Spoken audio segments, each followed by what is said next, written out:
Katie, my name's Jessica. I'm a hygienist here at the office. I was told you have some questions regarding your cleaning that we got scheduled. Hi, yeah, I was just wondering why I wasn't getting a regular cleaning or the covered cleaning. I was just confused. Okay, great questions. I'm sorry I didn't clarify during your exam that why we're doing that style cleaning, but I'll be glad to go over that with you now. So I pulled up your x-rays here so that I can show you on the x-ray the areas in the mouth that we do have bone loss.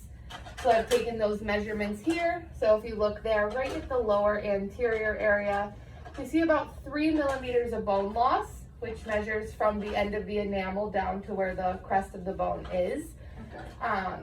So we also put into play the 2 millimeters of recession that we see, kind of generalized through the mouth. So with the recession and the bone loss, on top of some of that tartar we see, which I showed you on the scan, that kind of constitutes for us doing a different style cleaning, also known as a scaling and root cleaning. Okay.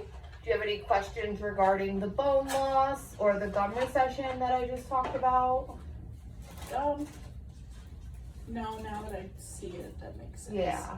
And I do have this little bit of literature here, which goes over the different stages of bone loss and the different things that we see. So here we have a stage 1 where we have the bone kind of coming up to a crest, but you see it leveling off there. And then where we talked about you being is more here at stage 2, because we do have around 3 to 4 millimeters of clinical attachment loss.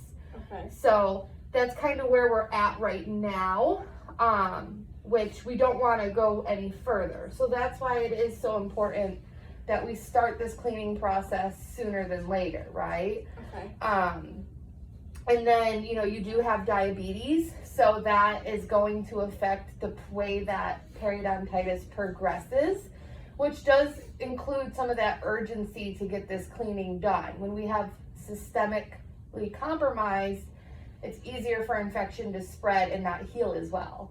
Okay. Okay, so this again just shows you kind of the progression of bone loss and the worst that it can be, and then shows us how we grade where we're at based off our oral health, our age, systemic factors like diabetes, things like that.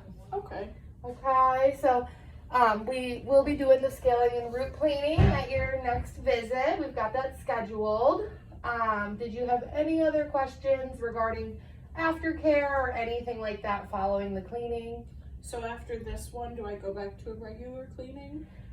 That's a great question, Katie. So following the scaling and root cleaning, we will be on a perio maintenance schedule.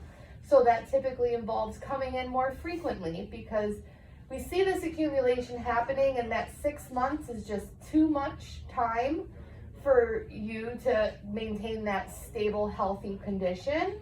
So moving forward, I would like to put you on a 3 or 4 month recall schedule until we know that we are back to completely stable.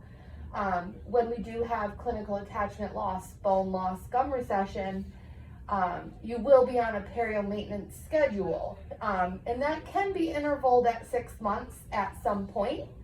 But at the end of the day, we are always going to be doing a perio maintenance, because we're cleaning the crown of the tooth, we're cleaning the root of the tooth. It no longer falls under that intact periodontium category. Okay, got it. Okay, any other questions I can help you with today?